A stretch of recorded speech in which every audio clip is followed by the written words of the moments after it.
Hello dear student, कैसे हो आप सभी लोग। मैं हूं डीआरएक्स दिवेश पॉल और आज की क्लास में आपका बहुत बहुत स्वागत है। पिछली क्लास में हम लोगों ने पढ़ा था सेल साइकिल यानी कोशिका चक्र। आज हम लोग देखने वाले हैं एम फेज। इससे पहले मैंने जब आपको कोशिका चक्र बताया था तो मैंने बोला था उसके दो फेज होते हैं। एक होता है इंटरफेस जिसमें G1, S और G2 कल पढ़ चुके। दूसरा कौन सा होता है एम फेज। तो चलिए आज स्टार्ट करते हैं। तो हम लोग बात करते हैं एम फेज की। तो इसमें भी मैंने बताया था इसमें दो फेज होते हैं। एक होता है कैरियोकाइनेसिस, ठीक है, कैरियोकाइनेसिस। अब कैरियोकाइनेसिस क्या होता है ये भी मैं बता चुका हूं। कैरियोकाइनेसिस यानी कि केंद्रक का विभाजन, ठीक है। इसमें किसका विभाजन होता है, केंद्रक का। दूसरा जो होता है इसमें वो होता है साइटोकाइनेसिस। साइटोकाइनेसिस का मतलब क्या होता है, यानी कि कोशिका द्रव्य विभाजन। तो हम लोग यहाँ पे बात करते हैं केंद्रक विभाजन की। तो केंद्रक विभाजन में जो है 4 फेज होते हैं, ठीक है। तो आपने, चलो मैं यहां लिखता हूं PMT। एक एग्जाम सुना है क्या आपने, मतलब एक एग्जाम सुना है यानी ये जो हम लोग नीट का एग्जाम अभी दे रहे हैं, पहले इसका नाम था PMT। तो आपको ये याद रखना PMT और बीच में A याद रखना है। वो आपको बोलते थे ना स्कूल वगैरह में जब आपको इंग्लिश पढ़ाएंगे तो बताते थे रमेश, बेटा देखो रमेश, र में आ का उच्चारण है रमेश। तो वैसे ही जो है यहाँ पे याद रखना PMT, PMT यानी PMAT, ये याद रखना। 4 फेस होते हैं कैरियोकाइनेसिस के। तो प्रो, यहाँ P का मतलब क्या है, इसका मतलब है प्रोफेस, ठीक है। प्रोफेस को हिंदी में हम लोग कहते हैं पूर्वावस्था। लेकिन मोस्ट इंपॉर्टेंट आपको याद रखना है, मैं आपको बता चुका हूं कि अगर आप हिंदी मीडियम से हो तो भी आपको इंग्लिश टर्मिनोलॉजी याद रखनी है। दूसरा एम से क्या होगा, मेटाफेस। मेटाफेस को हिंदी में हम लोग कहते हैं मध्य अवस्था। क्या लिखते हैं हम लोग, मध्य अवस्था। तो दूसरा क्या हो गया, मेटाफेस। तीसरी बात करते हैं ए का मतलब क्या होगा। जिन लोगों को पता होगा ना पहले से, उन लोगों ने तो मिट्टू जैसा बोल दिया होगा कि प्रोफेस, मेटाफेस, एनाफेस। और एनाफेस को हम लोग कहते हैं पश्चावस्था, पश्चावस्था। और टी का मतलब क्या होता है, तो टी का मतलब है यहाँ पे टीलोफेस। तो ये फेसेस के नाम तो आपको याद रखने ही रखने 4। तो इसको 1 बाय 1 हम लोग पढ़ने वाले। इसको हम लोग कहते हैं अंत्यावस्था यानी अंत की अवस्था। क्लियर है, तो याद रखेगा PMAT यानी प्रोफेस, मेटाफेस, एनाफेस और टीलोफेस। चलो तो 1 बाय 1 हम लोग देखते हैं। तो सबसे पहले हम लोग देखने वाले हैं यहां पे प्रोफेस। क्या देखने वाले हैं, प्रोफेस। तो प्रोफेस को आप हिंदी में क्या कहते हैं एक बार बता चुका हूं मैं। तो अब हम लोग इंग्लिश में ही इसको पढ़ेंगे। प्रोफेस की बात करते हैं तो प्रोफेस में होता क्या क्या है। तो सबसे पहले तो एक कोशिका बनाते हैं। तो कोशिका में होता है केंद्रक, और केंद्रक में क्या होता है, केंद्रक में होते हैं क्रोमेटिन, ठीक है। आपने गुणसूत्र पढ़ा है तो वैसे क्रोमेटिन होता है। मैंने केंद्रक में भी आपको बताया था कि गुणसूत्र नहीं होता है केंद्रक में, केंद्रक में क्या होता है, क्रोमेटिन होते हैं। तो ये है क्रोमेटिन, हिंदी में भी इसको क्रोमेटिन ही कहेंगे, ठीक है। और सेल में होती बहुत सारी चीजें, हम लोग वो पर मतलब वो पढ़ेंगे जो मतलब यहाँ पे जिसकी जरूरत है। तो एक तो हमारे पास में है केंद्रक झिल्ली, ठीक है। इस केंद्रक झिल्ली को हम लोग कहेंगे, क्या कहेंगे, न्यूक्लियर मेम्ब्रेन, न्यूक्लियर मेम्ब्रेन। इसके बाद और क्या होता है केंद्रक में, तो यहां पे आपको एक देखने को मिल जाएगी केंद्रिका, यानी कि इसको हम लोग कहते हैं न्यूक्लियोलस, न्यूक्लियोलस, ये है न्यूक्लियोलस, ठीक है। अब याद रखना बहुत सारे यहाँ पे जो है कोशिकांग होते हैं, लेकिन हम एक ही पढ़ेंगे। कौन सा पढ़ेंगे हम लोग, हम यहाँ पे बात करेंगे तारककाय की। ऐसा क्यों, क्योंकि मैंने आपको इससे पहले भी बताया था कि तारककाय वो कोशिकांग होता है जो कोशिका विभाजन में मदद करता है। तो अगर एग्जाम में आए तो ये आपको याद रखना है, सेंट्रोसोम जिसको हम लोग कहते हैं।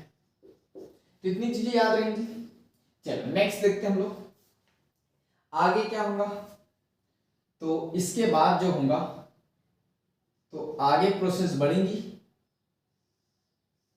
और जैसे आगे प्रोसेस बढ़ेंगी तो यहां पे आपको याद रखना है ये जो केंद्रक है, ठीक है, मैंने जब केंद्रक आपको पढ़ाया था ना तब भी बताया था कि अब ये क्या होता है, जब कोशिका विभाजन जब कोशिका जब होती है उसमें केंद्रक में क्या होता है, क्रोमेटिन ना कि गुणसूत्र। जब कोशिका विभाजन होता है तो यही क्रोमेटिन किसमें परिवर्तित हो जाता है, गुणसूत्र में। तो यहाँ पे ये जो क्रोमेटिन आपको पता है गुणसूत्र ऐसे पेयर्स में होते हैं यानी जोड़े में होते हैं, तो ये गुणसूत्र में बदल जाएंगे। यहां पे ये केंद्रिका जैसी की वैसी, ठीक है, ये बन गए हमारे गुणसूत्र। इसके बाद हम लोग बात करते हैं और क्या नए में देखने को मिलेगा यहाँ पे, कि यहां पे ये दो क्या बनाए हैं मैंने, तो ये दो है हमारे तारक केंद्र, क्लियर है, तारक केंद्र। और मैंने बताया था आपको जब तारक काय पढ़ाया था कि तारक काय में दो जो है सेंट्रियोल होते हैं। सेंट्रियोल का मतलब क्या होता है, सेंट्रियोल का मतलब होता है तारक केंद्र, ठीक है, तो याद रखना।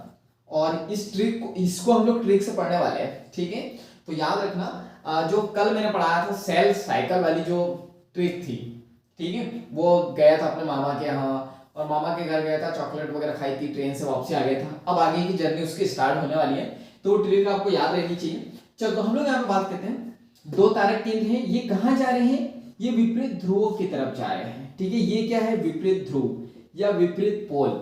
ध्रुव यानी क्या होगा, विपरीत ध्रुव। अब सॉरी, कभी आप गांव गए होंगे तो गांव में आपने खेत देखे होंगे, खेत की जो बाउंड्री होती है ना उसको क्या कहते हैं, धुरा, तो उसी को हम लोग धुरी कहते हैं, क्लियर है। जैसे पेन की भी बात करिए तो इसके दो ध्रुव होंगे, एक स्टार्टिंग वाला और एक एंडिंग वाला, जिसको सिरा भी कहते हैं हम लोग। चलो तो हम लोग यहाँ पे बात करते हैं नेक्स्ट आगे क्या होगा, तो यहाँ पे हम लोग बात करते हैं फाइनली। अब यहाँ पे हमको रिजल्ट देखने को मिलेगा कि प्रोफेज के अंत में होता क्या है। तो याद रखना यहाँ पे जो केंद्रक झिल्ली है, ठीक है, ये केंद्रक झिल्ली है, तो ऐसा क्यों बनाया मैंने डॉट डॉट, इसलिए बनाया है कि केंद्रक झिल्ली यहाँ पे जो है विलुप्त हो गई है, इनविजिबल हो गई, हमको दिखाई नहीं दे रही है, क्लियर है। इसके बाद हम लोग यहाँ पे बात करते हैं, यहाँ पे जो केंद्रिका है वो भी विलुप्त हो गई है, ये याद रखना, क्रोमोसोम जैसे के वैसे हैं, यानी कि गुणसूत्र जैसे के वैसे हैं। तो यहाँ पे क्या क्या, केंद्रक झिल्ली, केंद्रिका और इसके साथ साथ जो है जीबी एंड ईआर। अब ये जीबी क्या है, तो याद रखना एनसीईआरटी माता ने दिया है, केंद्रक झिल्ली, केंद्रिका, जीबी यानी कि गोल्जी बॉडी और ईआर यानी कि एंडोप्लाज्मिक रेटिकुलम, ये सारी चीजें यहाँ पे जो हो जाती है विलुप्त, ये याद रखना, ये हो जाती है विलुप्त, यानी कि ये हो जाती है डिसअपियर,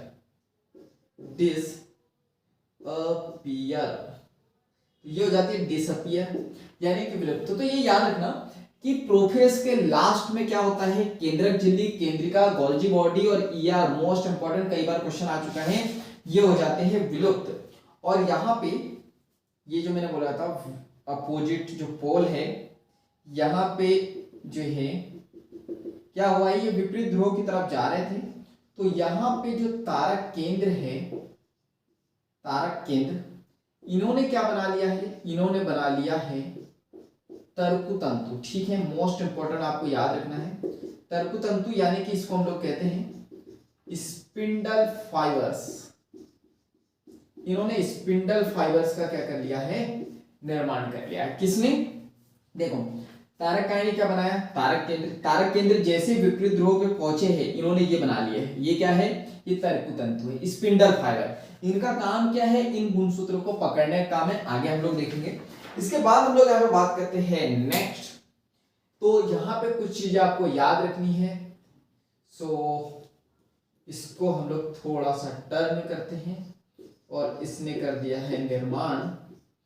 तो हम लोग यहाँ पे बात करते हैं डिंग डिंग डिंग डिंग डिंग डिंग डिंग डिंग डिंग डिंग, ठीक है, इतनी जगह हमारे पास है। तो हम लोग यहाँ पे बात करते हैं, यहाँ पे क्या होता है प्रोफेज के अंत में, तो जो गुणसूत्री पदार्थ है, गुणसूत्री गुणसूत्रीय पदार्थ के गुणसूत्रीय पदार्थ के संघनन का यहाँ पे प्रारंभ हो जाता है, का प्रारंभ, और जिसकी वजह से यहाँ पे जो गुणसूत्रीय द्रव्य स्पष्ट हो जाता है।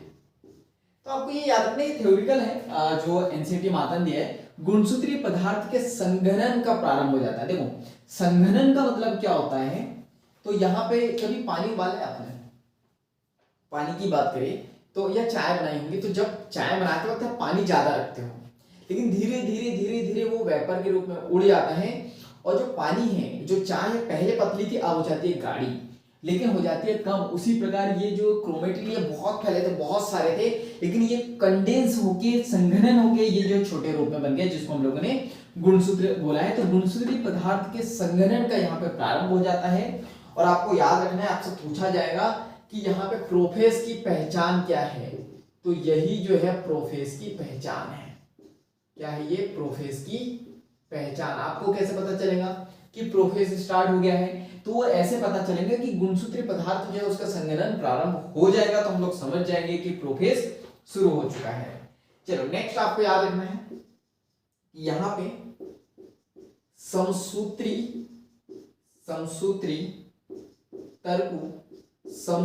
तर्कु, सूक्ष्म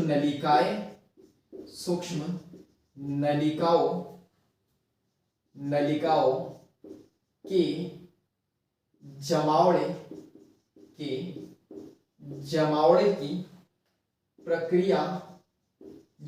की प्रक्रिया जो है यहाँ पे प्रारंभ हो जाती है। ठीक है, तो हम लोग यहाँ पे बात करते हैं, इसको हम लोग कहते हैं सूक्ष्म नलिका को हम लोग यहाँ पे कहते हैं, तो 1 मिनट, इसको हम लोग कहते हैं माइक्रोट्यूबल्स। तो माइक्रोट्यूबल्स जो है पूछ लिया जाता है, तो ये इंग्लिश टर्मिनोलॉजी आपको याद रखनी है। ठीक है, इसको तो स्पिंडल फाइबर से हम लोग कहेंगे। तो यहाँ पे इसके जमावड़े की प्रक्रिया जो है प्रारंभ हो जाती है। तो इस चीज को आपको याद रखना है कि यहाँ पे ये प्रोफेस में और कौन मदद करता है, तो समसूत्री तर्कु यानी मैंने आपको यही बताया, जो फाइबर्स होते हैं वो, और जो है माइक्रोट्यूबल्स। क्लियर है? क्योंकि माइक्रोट्यूबल्स इसलिए मैंने बताया यहाँ पे, अगर आपने सेल बायोलॉजी पढ़ी होगी तो हमने पढ़ा होगा कि जो तारक केंद्र है ये किससे मिलकर बने होते हैं? माइक्रोट्यूबल्स से। आप जाके देखना वहां पे 9+0 ऐसी कुछ संरचना आपको दिखाई देंगी। तो वो, और यहाँ पे कुछ फाइबर्स होते हैं, ये जम जाते हैं, जमावड़े की प्रक्रिया प्रारंभ हो जाती है, जिसकी वजह से ये गुणसूत्र वगैरह ऊपर या नीचे वगैरह जाएंगे। क्लियर है यहाँ तक के? तो यहाँ पे प्रोफेस होता है एंड। अभी 3 फेस हम लोगों को और पढ़ने हैं, तो फटाफट देखो क्या पढ़ा, एक बार रिवाइज करते हैं हम लोग। एम फेस में क्या देखा? कैरियोकाइनेसिस और साइटोकाइनेसिस। कैरियोकाइनेसिस के 4 फेस, कौन सा? प्रोफेस, मेटाफेस, एनाफेस और टीलोफेस। इसमें हम लोगों ने क्या देखा? प्रोफेस में तो हम लोगों ने ये देखा कि जो प्रोफेस है, पहले तो इसमें सिर्फ और सिर्फ क्रोमेटिन दिखाई देगा, केंद्रक झिल्ली दिखाई देंगी, केंद्रिका और तारककाय। क्लियर है? अगले फेज में आप क्या देखने को मिलेगा कि यहाँ पे ये जो क्रोमेटिन है ये किसमें परिवर्तित हो गए हैं? गुणसूत्रों में। इसके बाद यहाँ पे केंद्रिका जैसी की वैसी, केंद्रक झिल्ली जैसी की वैसी, लिखा नहीं हम लोगों ने लेकिन दिख रहा है। लेकिन जो यहाँ पे तारककाय था, इसने क्या बना लिया है? तारक केंद्र, वो भी कितने? 2। और ये क्या कर रहे हैं? विपरीत ध्रुव की तरफ जाने की तैयारी कर रहे हैं। क्लियर है? इसके बाद लास्ट में हम लोगों ने ये देखा कि ये विपरीत ध्रुव पे पहुंच चुके हैं, और जैसे ही तारक केंद्र विपरीत ध्रुव की तरफ पहुंचेंगे, ये बना लेंगे तर्कु तंतु। क्लियर है? और तर्कु तंतु क्या करेगा? ये जो है कोशिका विभाजन में मदद करता है, गुणसूत्र से बंधने में मदद करता है। ये आगे हम लोग देखेंगे। हमने बोला मोस्ट इंपोर्टेंट ये फीचर्स आपको याद रखना है कि प्रोफेस, याद रखो, देखो प्रोफेस की स्टार्टिंग क्या है? गुणसूत्र पदार्थ के संघनन का प्रारंभ, ये प्रोफेस की पहचान है। प्रोफेस के अंत में क्या होता है? तो केंद्रक झिल्ली, केंद्रिका झिल्ली लिख दिया, केंद्रक झिल्ली, केंद्रिका, गोल्जी बॉडी और यहाँ पे एंडोप्लाज्मिक रेटिकुलम, ये हो जाते हैं विलुप्त। क्लियर है? इसके बाद ये मैं बता चुका हूं, गुणसूत्रीय पदार्थ के संघनन का प्रारंभ होता है, जिसकी वजह से गुणसूत्रीय द्रव्य हमको स्पष्ट रूप से दिखाई देने लगता है। समसूत्री तर्कु और जो माइक्रोट्यूबल्स हैं, सूक्ष्म नलिका के जमावड़े की भी प्रक्रिया जो है शुरू हो जाती है। तो लेते हैं छोटा सा ब्रेक, मिलते हैं ब्रेक के बाद। पानी वाले सॉरी पानी वगैरह पियो, उसके बाद हम लोग मिलते हैं।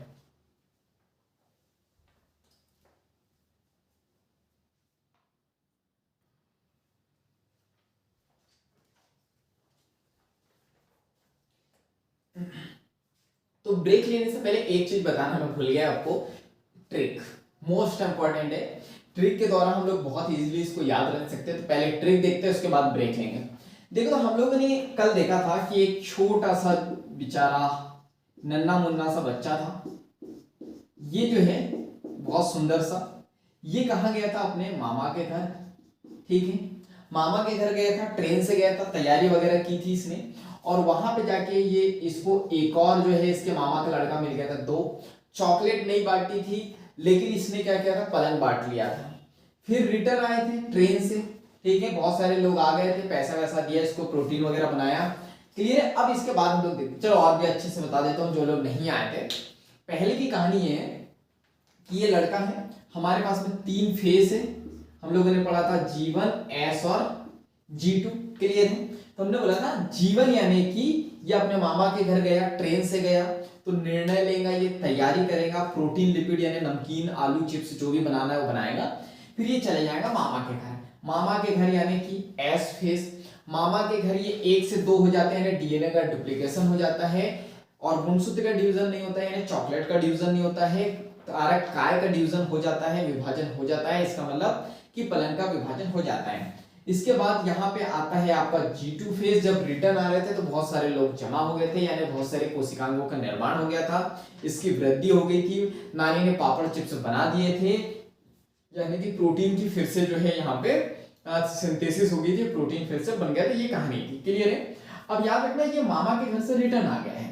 ठीक है, मामा के घर यहाँ पे रिटर्न आ गया। अब मामा के घर से रिटर्न आने के बाद में अब इसको कहाँ जाना पड़ेगा? स्कूल। स्कूल की से छुट्टी लेके गया था। अब स्कूल जो है, गांव का बच्चा था, तो पहली से लेके 12वीं तक यानी 12th तक के एक ही स्कूल में इसको पढ़ना होता है। बेचारा पढ़ते रहा। ठीक है, जैसे ही 12वीं यहाँ पे खत्म हो चुका है, ठीक है, जैसे 12वीं खत्म हुआ तो अब इसको क्या करना है? स्कूल छोड़ के जो है बाहर जाना है। क्लियर है? बाहर जाना है तो क्या होता है ना, जैसे ही स्कूल खत्म होता है 12वीं के बाद में, तो बहुत सारे लोग विलुप्त हो जाते हैं, एक दूसरे को दिखाई नहीं देते हैं। तो बेचारे के जो दोस्त थे वो भी विलुप्त हो गए, जैसे कि गब्बर, इलियाना, रश्मिका, रोशनी, और ये 2 भी है, तो ये तो 2 बेसिक ही याद रख लोगे। तो ये सारे लोग जो है विलुप्त हो गए थे, कि इसको दिखाई नहीं दे रहे थे। क्लियर है? तो अब ये स्कूल गया, स्कूल इसने फिनिश कर लिया 12वीं के बाद। क्लियर है? अब इसको कॉलेज में हम लोग एडमिशन कराने वाले हैं।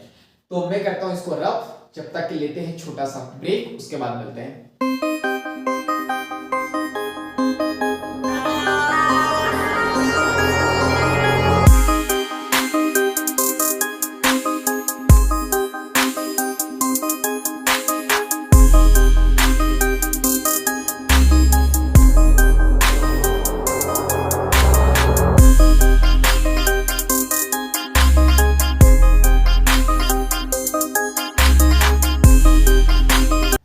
चलो, तो ब्रेक यहाँ पे होता है खत्म, और अब हम लोगों को पढ़ना है मेटाफेज। ठीक है, तो चलिए मेटाफेज को हम लोग स्टार्ट करते हैं। तो मेटाफेज की बात करें तो यहाँ पे मेटाफेज जिसको हम लोग कहते हैं मध्य अवस्था। ठीक है, तो होता क्या है, जैसे कि हम लोगों ने ट्रिक देखी थी, स्टोरी हम लोग देख रहे थे कि बेचारे बच्चे का स्कूल खत्म हो चुका था, कुछ लोग जो उसके दोस्त थे और शायद गर्लफ्रेंड भी रही होंगी, तो वो भी छूट चुकी थी। तो अब यहाँ पे जो है गुणसूत्र जो है यहाँ पे एक प्लेट पे व्यवस्थित हो जाते हैं। इसका मतलब क्या है? 1 मिनट, ये हो गया गलत, तो इसको देख लेते हैं हम लोग। तो यहाँ पे हम लोग बात करते हैं जो गुणसूत्र है ये मध्य प्लेट पे व्यवस्थित हो रहे हैं। इसका सिंपल सा मतलब है 1 मिनट, 1 मिनट का समय दो मुझे। कोई तो डीजे बजा रहा है जोर जोर से। चलो, तो अब हम लोग कंटिन्यू कर सकते हैं। देखो, तो हम लोग यहाँ पे बात कर रहे हैं ये गुणसूत्र जो है मध्य प्लेट पे व्यवस्थित हो गए। तो बेचारे बच्चे का जो है एडमिशन कराया, कहाँ कराया, कॉलेज में कराया, ठीक है। कॉलेज में एडमिशन कराया तो होता क्या है कि वहां पे रूम मिलना जो है ना मेट्रो सिटी में बड़ा मुश्किल है। तो ये मल्टी में रह रहे थे। मल्टी का मतलब क्या होता है, 4-5 माले की बिल्डिंग होती है, वहां पे ये रह रहे हैं। तो ये बीच में रह रहे हैं, ठीक है, सेंटर में, इसीलिए जो है ये मध्य प्लेट पे व्यवस्थित बोला गया है। तो ये याद रखना है कि यहाँ पे क्या है, देखो डायग्राम जो है, मैंने बोला मैं पेंटर हूं नहीं, बहुत अच्छा डायग्राम मैं बनाऊंगा नहीं। तो ये बन गया हमारा डायग्राम, ये सब मिल गया यहाँ पे, ये कुछ कुछ तो बना है। चलो, तो हम लोग बात करते हैं गुणसूत्र व्यवस्थित। तो हम कह रहे थे कि स्कूल से लड़का कहाँ आया है, अब इसका कॉलेज में एडमिशन कराया है, मेट्रो सिटी है, और मेट्रो सिटी है तो ये बहुत माले की बिल्डिंग है, उसके बीच में रह रहे हैं, सेंटर में रह रहे हैं, मध्य अवस्था में रह रहे हैं। तो ये याद रखना, यहाँ पे प्लेट पे व्यवस्थित है, यानी कि मध्य प्लेट जिसको हम लोग कहते हैं। तो ये आपको याद रखना है, मध्य प्लेट, या इसको कहते हैं पट्टिका, मध्य पट्टिका, ठीक है। इसके बाद हम लोग इसको लिखते हैं मेटाफेस प्लेट, या इसको हम लोग कहते हैं, यहां से भी क्वेश्चन आया याद रखना, इसको हम लोग कहते हैं इक्वेटर, ठीक है। तो ये याद रखना।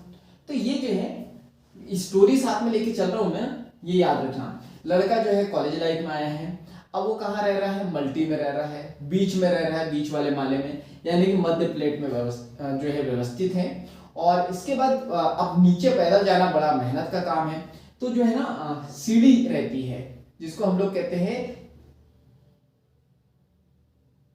1 मिनट, ठीक है। चलो कंटिन्यू करते हैं, जिसको हम लोग स्टेयर्स कहते हैं, यानी कि सीढ़ी कहते हैं। तो ये इक्वेटर्स की मदद से जाते हैं, या इसको लिफ्ट वगैरह कुछ भी बोल सकते हो आप।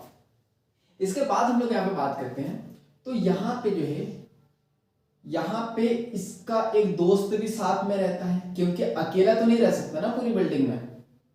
तो ये जो है इसको यहाँ पे कहते हैं दो संतति अर्ध गुणसूत्र, क्लियर है, ये आपको याद रखना है, जिसको हम लोग कहते हैं टू डॉटर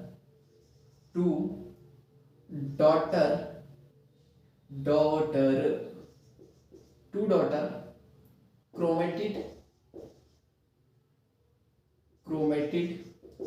तो आपको ये याद रखना, पहले भी मैं बता चुका हूं, गुणसूत्र के आधे भाग को हम लोग कहते हैं क्रोमेटिड, यानी कि अर्ध गुणसूत्र, क्लियर है। स्टोरी क्या मैंने बताई कि यहाँ पे जहां पे इन्होंने जो है फ्लैट लिया था, ये एक व्यक्ति नहीं था, इसके साथ एक दोस्त भी था, ठीक है, ये याद रखना। इसके बाद हम लोग बात करते हैं, तो ये जो अर्ध गुणसूत्र हैं, ये तरकु तंतु द्वारा जो है काइनेटोकोर से जो है जुड़े रहते हैं। मोस्ट इंपॉर्टेंट क्वेश्चन आया हुआ है यहां से। अब काइनेटोकोर क्या है, ये आपको याद रखना है। जब मैंने गुणसूत्र पढ़ाया था तब मैंने बताया था कि यहाँ पे ये क्या है, ये है गुणसूत्र बिंदु, क्लियर है। गुणसूत्र बिंदु के आउटसाइड में भी एक बिंदु होते, 2 बिंदु होते हैं, जिसको हम लोग कहते हैं काइनेटोकोर, क्लियर, क्या कहते हैं, काइनेटोकोर। तो ये क्वेश्चन आया हुआ है नीट में, तो याद रखना कि यहाँ पे जो गुणसूत्र है कहाँ व्यवस्थित है, मध्य प्लेट पे, बंधे हुए किससे है, जुड़े हुए किससे है, तो किससे, तरकु तंतु। तो ये क्या है, इसको हम लोग कह रहे हैं तरकु तंतु, क्लियर है। इन धागों को द्वारा किससे जुड़े हैं, तो ये जुड़े हैं काइनेटोकोर से, ठीक है। यानी अब स्टोरी की बात करें तो जो पूरी बिल्डिंग है भाई, किसी पे तो खड़ी होंगी, किसी से तो जुड़ी होंगी, पिलर्स से, क्लियर है, जुड़ी होंगी। तो ये याद रखना काइनेटोकोर से जुड़ी हुई है। तो ये है हमारे काइनेटोकोर कौन से है, ये है काइनेटोकोर, क्लियर है। तो इसको हम लोग काइनेटोकोर कह रहे हैं। ये क्या है हमारे, तो ये जो है तरकु तंतु है, ये वाले हमारे, ये आपको याद रखना है। अभी बता चुका हूं मैं कि तरकु तंतु जो है वो किससे मिलके बने होते हैं, वो सूक्ष्म नलिकाओं के जो है बने होते हैं, से मिलकर बने होते हैं। ये आपको याद है, ऊपर कट जाएगा तो समझ जाना, आवाज सुन लेना अगर कट जाएगा तो। सूक्ष्म नलिकाओं के जो है बने होते हैं ना, माइक्रोट्यूब्यूल्स के बने होते हैं, ये आपको याद रखना है। इसके बाद हम लोग यहाँ पे बात करते हैं, ये सेंटर में क्या है, तो ये है गुणसूत्र बिंदु। क्लियर, ये आपको याद रखना, जिसको हम लोग लिखते हैं सेंट्रोमेयर। तो ये याद रखना, आपको क्वेश्चन आएगा कि गुणसूत्र जो है तर्कुतंतु द्वारा किससे जुड़े हैं। ऑप्शन में अगर काइनेटोकोर आया तो सबसे पहले काइनेटोकोर लगाओगे, लेकिन अगर ऑप्शन में काइनेटोकोर नहीं आया तो फिर ऑप्शन में क्या लगाओगे, सेंट्रोमेयर यानी कि गुणसूत्र बिंदु। क्लियर है। तो यहाँ पे जो है मेटाफेज में इतनी ही चीजें आपको याद रखनी है। देखो मैं आपको बता रहा हूँ, अगर मुझसे बायोलॉजी पढ़ेंगे ना तो मैं आपको उतना ही पढ़ाऊंगा जितना एग्जाम में आएगा और जितने से हमारा नीट का एग्जाम निकल जाए। बहुत ज्यादा नहीं पढ़ाऊंगा मैं, ठीक है ना, बहुत ज्यादा रामायण, क्योंकि मैं हमेशा कहता हूँ ये जो माइंड है इसको स्टोरेज हाउस बनाओ, डस्टबिन मत बनाओ। इसलिए बहुत ज्यादा डाटा याद नहीं रखना है, जितनी की जरूरत है उतना ही याद रखना है। क्लियर है। चलो इसके बाद हम लोग बात करते हैं नेक्स्ट। तो चलो स्टोरी कहां तक पहुंचे हमारी। स्टोरी ये है कि लड़के लोग, मतलब एक ही लड़का कॉलेज लाइफ में आया है। कॉलेज लाइफ में बिल्डिंग नहीं मिलती है, मेट्रो सिटी में मल्टी में रहना पड़ता है, बीच में यानी कि मेटाफेज प्लेट पे। हम लोग बात करते हैं सीढ़ी से हो जाता है यानी स्टेयर से जाता है यानी इक्वेटर्स। इसके बाद बात करते हैं यहाँ पे, तो हम लोगों ने बात करी एक और दोस्त साथ में, तो दो संतति अर्धगुणसूत्र किससे जुड़े होती है, पूरी बिल्डिंग किससे जुड़ी हुई है, पिलर से यानी कि काइनेटोकोर से ये जुड़े हुए हैं। क्लियर है। और वो ऑप्शन में नहीं रहेगा तो सेंट्रोमेयर। इसके बाद हम लोग यहाँ पे बात करते हैं नेक्स्ट। तो कुछ यहाँ पे पॉइंट हम लोगों को देखने हैं थ्योरी वाले। तो ये याद रखना, यहाँ पे जो है गुणसूत्र कोशिका द्रव्य में, गुणसूत्र कोशिका द्रव्य में फैले रहते हैं, ये आपको याद रखना है। देखो तो जब ये लड़का गया कॉलेज लाइफ में तो आपको क्या लगता है, डेली कॉलेज जाता होगा ये? नहीं, अपने फ्लैट पर डेली जो है फैला रहता है, यानी कि कोशिका द्रव्य में ये फैले रहते हैं। इसके बाद बात करते हैं गुणसूत्र का संघनन। गुणसूत्र का संघनन यहाँ पे पूर्ण हो जाता है, कंप्लीट हो जाता है, यानी स्कूल इसका कंप्लीट हो गया तभी तो कॉलेज लाइफ में आया ना। हमने बोला संघनन वहां पे जारी था, यानी स्कूल उसका जारी था। क्लियर है। तो ये याद रखना, यहाँ पे स्कूल खत्म हो चुका है यानी कि संघनन पूर्ण हो चुका है। इसके बाद हम लोग बात करते हैं इसको सूक्ष्मदर्शी से स्पष्ट जो है इसको दिखाई देता है, ये सूक्ष्मदर्शी से स्पष्ट दिखाई देता है। इसके बाद हम लोग बात करते हैं, तो यहाँ पे गुणसूत्र की आकृति का हम लोग जो है अध्ययन बहुत अच्छे से कर सकते हैं। यानी अब ये दो लाइन को भी जोड़ते हैं हमारी स्टोरी में। सूक्ष्मदर्शी से स्पष्ट दिखाई दे रहा है, क्यों दिखाई दे रहा है? क्योंकि अब इसको प्यार हो गया है, सुंदर कन्या से इसको क्या हो गया है, प्यार हो गया है। ठीक है, प्यार, प्रेम, ठीक है, तो लव, तो इसको हो गया है प्यार। तो जिस व्यक्ति को प्यार हो जाता है ना, उसे ऐसा लगता है कि मुझे कोई नहीं देख रहा है, लेकिन देखती पूरी दुनिया है। उसकी जो हैबिट्स होती है, बॉडी लैंग्वेज होती है, बात करने का तरीका होता है, रहने का तरीका, उससे पता चल जाता है कि हाँ ये एक अलग ही दुनिया है और उस दुनिया का नाम क्या है, प्यार या मोहब्बत। ठीक है, तो उसको जो है सूक्ष्मदर्शी से स्पष्ट देखा जा सकता है, यानी इसको आसानी से देखा जा सकता है कि हाँ ये प्रेम में है। गुणसूत्र की आकृति का अध्ययन इसमें आसानी से किया जा सकता है, यानी इसको देख के आसानी से कोई भी इंसान इसकी स्टडी कर सकता है कि ये रात भर सोया नहीं है, इसने रात भर हाँ बीबी खाना खाया कि नहीं, हाँ बीबी, हाँ बीबी, हाँ बीबी किया है। तो समझ जाओ कि इसका जो है बहुत अच्छे से अध्ययन कोई भी व्यक्ति कर सकता है, यानी गुणसूत्र की आकृति का अध्ययन हम लोग कर सकते हैं। स्टोरी हो गई, मेटाफेज यहाँ पे कंप्लीट हो गया। क्या क्या देख रखा फटाफट एक बार रिवाइज करते हैं। हम लोगों ने बोला स्टोरी को छोड़ के रिवाइज करते हैं। गुणसूत्र जो है मध्य प्लेट पे व्यवस्थित होते हैं, इसको इक्वेटर कहते हैं। हम लोगों ने बोला यहाँ पे गुणसूत्र बिंदु होता है, लेकिन इसके ऊपर जो है काइनेटोकोर होता है और ये तर्कुतंतु द्वारा जो है ये जुड़े रहते हैं। क्लियर। और कहाँ व्यवस्थित रहते हैं, मध्य प्लेट पे। यहाँ पे दो संतति अर्धगुणसूत्र देखने को मिलते हैं। इसके बाद हम लोगों ने कुछ थ्योरी देखी, जैसे गुणसूत्र जो है कोशिका द्रव्य में पूरी तरीके से फैल जाते हैं, गुणसूत्र का संघनन पूर्ण हो जाता है, यानी जो क्रोमेटिन से गुणसूत्र पूरी तरीके से बन चुके हैं, सूक्ष्मदर्शी से स्पष्ट इसको देखा जा सकता है, इसीलिए ये क्वेश्चन भी कई बार पूछा जा चुका है कि गुणसूत्र की आकृति का अध्ययन यानी साइज और शेप का अध्ययन बहुत अच्छे से कहां पे कर सकते हैं, तो आपको याद रखना है मेटाफेज। क्लियर है, स्टोरी यहां तक के याद रखना। बाकी हम लोग नेक्स्ट क्लास में देखेंगे। अब क्या बचा हमारा प्रोफेज, मेटाफेज, एनाफेज और टीलोफेज। एनाफेज और टीलोफेज कल देखेंगे, तो इसी के आगे जो है स्टोरी हम लोग कंटिन्यू करेंगे। तो चलिए आज के लिए इतना ही। वीडियो को लाइक कर दो, कमेंट्स करके बताओ मुझे अगर वीडियो से कुछ भी सीखा हो, कोई भी डाउट हो तो, और कुछ भी सीखा हो तो इस वीडियो को ज़्यादा से ज़्यादा शेयर कर दो, क्योंकि जब हम दूसरों की हेल्प करते हैं तो ये नेचर हमारी हेल्प करता है। और चैनल पर नए हो तो जल्दी से सब्सक्राइब कर लो, बेल आइकन को दबा दो, ताकि ऐसे वैल्यूबल वीडियो जब भी मैं जब भी ऐसी वैल्यूबल क्लास लूँ सबसे पहले नोटिफिकेशन आपको मिल जाए। तो बाकी हम लोग मिलेंगे इस तरह हंसते हुए, मुस्कुराते हुए, लाइफ में कुछ नया सीखते हुए, हंसते हुए, मुस्कुराते हुए और एंजॉय करते हुए। तब तक के लिए thank you, bye bye and go for success.